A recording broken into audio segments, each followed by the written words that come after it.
ನಾನು ದೆಹಲಿಗೆ ಹೋಗ್ತಾ ಇದ್ದೀನಿ. ನನಗೊಂದು ಖಾಸಗಿ ಮದುವೆ ಇದೆ ಇವತ್ತು ಸಾಯಂಕಾಲ.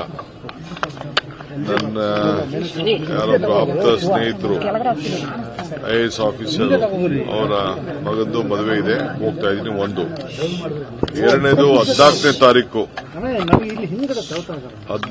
ತಾರೀಕು ವೋಟ್ ಚೋರಿ ವಿಚಾರದಲ್ಲಿ ರಾಮಲೀಲಾ ಮೈದಾನದಲ್ಲಿ ಒಂದು ದೊಡ್ಡ ಸಭೆ ಇದೆ.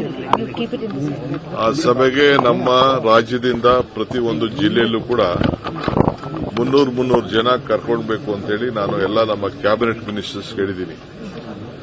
ನಮ್ಮ ಎಲ್ಲ MLAಗಳು ತಿಳಿಸಿದ್ದೀನಿ.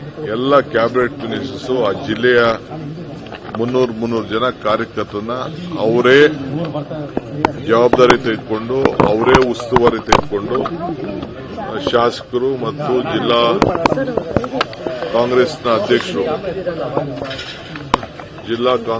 ಅಧ್ಯಕ್ಷರು ಅವರ ಮುಖಂಡತ್ವದಲ್ಲಿ ವೋಟ್ ಚೋರಿ, ಯಾಕೆಂದರೆ ನಮ್ಮಿಂದನೇ ವೋಟ್ ಚೋರಿ ಪ್ರಾರಂಭ ಆಗಿದ್ದು, ನಮ್ಮಿಂದನೇ ವೋಟ್ ಚೋರಿಗೆ ಈ ದೇಶದಲ್ಲೇ ಒಂದು ದೊಡ್ಡ ಆಂದೋಲನ ನಡೀತಾ ಇರೋದು.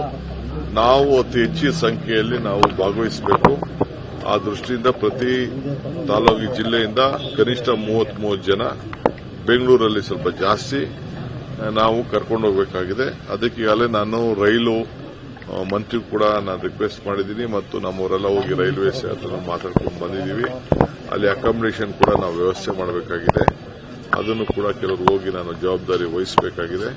ಸೊ ಆ ದೃಷ್ಟಿಯಿಂದ ನಾನು ಎಲ್ಲ ಬ್ಲಾಕ್ ಅವರಿಗೆ, ಜಿಲ್ಲಾ ಕಾಂಗ್ರೆಸ್ ಅವರಿಗೆ, ಶಾಸಕರಿಗೆ, ಮಂತ್ರಿಗಳಿಗೆ ಮನವಿ ಮಾಡ್ಕೊಳ್ತಾ ಇದ್ದೀನಿ. ಇದು ನಿಮ್ಮ ರೆಸ್ಪಾನ್ಸಿಬಿಲಿಟಿ, ನಾನೊಬ್ಬರೇ ಮಾಡೋದಲ್ಲ, ನೀವು ಎಲ್ಲ ಸೇರಿ ಮಾಡಲೇಬೇಕು ಅಂತೇಳಿ ಎಲ್ಲರಿಗೂ ತಾಕೀತು ಈಗಾಗಲೇ ನಾನು ಮಾಡಿದ್ದೀನಿ.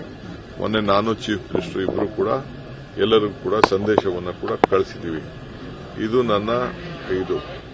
ಸೊ 8ನೇ ತಾರೀಕಿಂದ ಏನಿದೆ ಸ್ವಲ್ಪ ಮುಂದಕ್ಕೆ ಆಗಬೇಕು ಚಾನ್ಸಸ್ ಇದೆ. ಕೆಲವು ಏನೇನೋ ಟೆಕ್ನಿಕಲ್ ಇಶ್ಯೂಸ್ ಇದೆ. ನಾನು CM ಇಬ್ಬರು 8ನೇ ತಾರೀಕು ಅವ್ರನ್ನ MPsನ ಮೀಟ್ ಮಾಡಬೇಕು ಅಂತಿದ್ದಾರೆ. ಯಾಕೆಂದ್ರೆ ಇಲ್ಲಿ ಲೋಕಲ್ ಇವರು ಅಪೋಸಿಷನ್ ಲೀಡರ್ಸು ಅವ್ರನ್ನೂ ಕರ್ಕೊಂಡು ಹೋಗಬೇಕು ಅಂತಿದೆ. ಅವರು ಏನೋ ಒಂದು ರಾಗ ಹಿಡಿತಾ ಇದ್ದಾರೆ.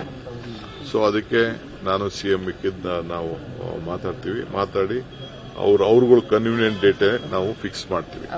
ಸರ್, ಇವತ್ತು ವೇಣುಗೋಪಾಲ್ ಅವರು CM ಅವ್ರನ್ನ ಭೇಟಿ ಮಾಡಿದ್ದಾರೆ ಮಂಗಳೂರಲ್ಲಿ. ಬಹಳ ಸಂತೋಷ. ವೇಣುಗೋಪಾಲ್ CM ಭೇಟಿ ಮಾಡೋದು ತಪ್ಪೇನಿದೆ, ರಾಹುಲ್ ಗಾಂಧಿ ಭೇಟಿ ಮಾಡೋದು ತಪ್ಪೇನಿದೆ, ಖರ್ಗೆ ಸಾಹೇಬರು ಭೇಟಿ ಮಾಡೋದು, this is all A family affair.